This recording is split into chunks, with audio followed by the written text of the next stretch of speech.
I played a little bit in the Army with nothing particular to write home about, and saw a blurb in the paper that the YMCA Youth Soccer League needed coaches, and I volunteered.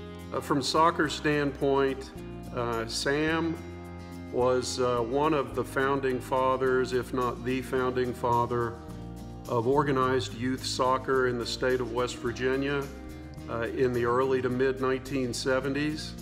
And he was the father of high school soccer when it was created and became an official sanctioned state high school sport in 1978.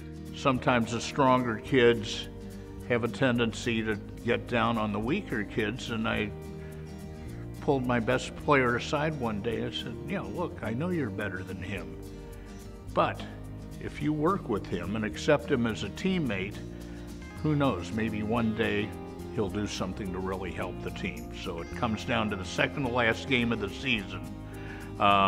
If we win this game, we clinch the championship. And here is this best player and the kid he's been working with all season. The not so strong kid shoots, he scores, and the entire team mobs him. And the reward of seeing that is absolutely priceless. Sam is also a member of every soccer-related Hall of Fame that we have in the state of West Virginia. But this one is his hometown, the city of his birth, and where he lives now in retirement. And I'm sure that being a member of the St. Louis Jewish Sports Hall of Fame is going to mean even more to Sam than all the accolades that he earned while in West Virginia. Oh, I'm honored, I'm humbled. Every day when I come to the J, I walk past the pictures of the people in the Hall of Fame, and some of whom are well-known nationally athletic accomplished, others of whom who are obscure like me, you might say. And I always read one or two plaques before I go into the locker room. It's an inspiration.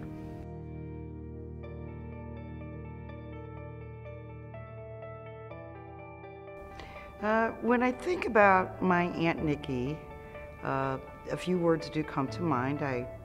She was a perfectionist. She was passionate. She was a teacher, and she was generous. Well, we used to describe her as our big frog in the small pond at St. Louis. She was a hunter balloonist, which was pretty cool, and she started the Forest Park Balloon Race. It became a big competition as well as an opportunity to showcase St. Louis. After the first few years, it grew. More pilots became interested in participating. Sponsors were now involved, and it was now a job. She didn't want a job. She wanted to have fun. She did pass the reins. 4 pilots took over for her one position. It took 4 to replace just 1. We always laugh about that.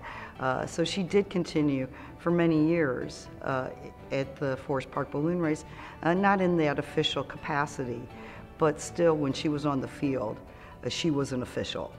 She was treated with like she was royalty. They all knew who Nikki was when she hit the field.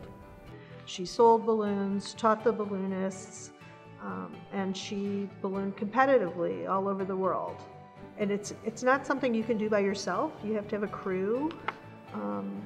She kind of liked ordering people around. I know that she read an article through National Geographic that piqued her interest. I think it was something that was different. Not many people were doing it. It was the early 70s. She was very passionate about the sport of ballooning. with that passion, her generosity spirit, she used that passion to share it with the people of St. Louis. I think she'd be sky high knowing that the balloon race in Forest Park is still continuing on. I hope would be thrilled that we're still speaking of her accomplishments in the field of ballooning, that she's still well thought of. She's still considered one of the great balloonists in the field.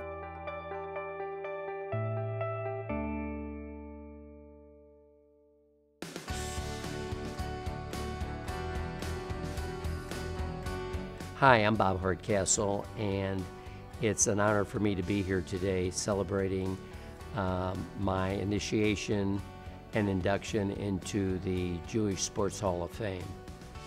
I started playing baseball 100 years ago and loved it. Well, Bob was a fine athlete. His primary sport was baseball, and I've known of Bob since I was in high school. He was a natural athlete. Bob could do literally anything in terms of almost any sport. He could pick up a tennis racket, play tennis.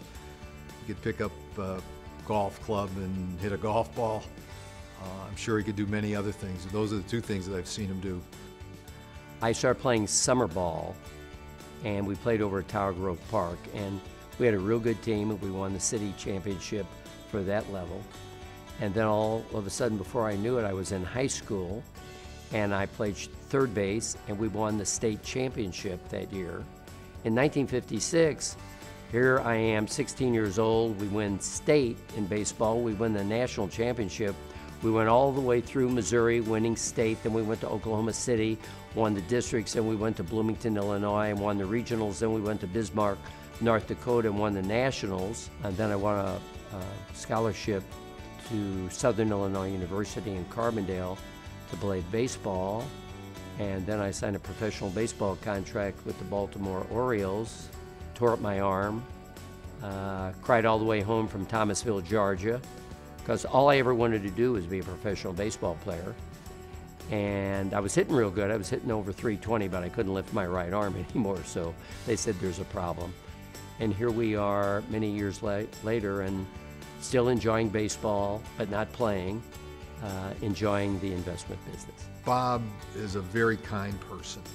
I think he treats everybody with the dignity that they deserve to be treated. I've never heard Bob say derogatory. I just never heard him say make a derogatory remark about anybody. And that's just a quality that you don't see in people. I'd like to thank the nominating committee and everybody involved on choosing me for this very prestigious award. And I thank them very much. It's a great honor to me and to my family. Thank you very much.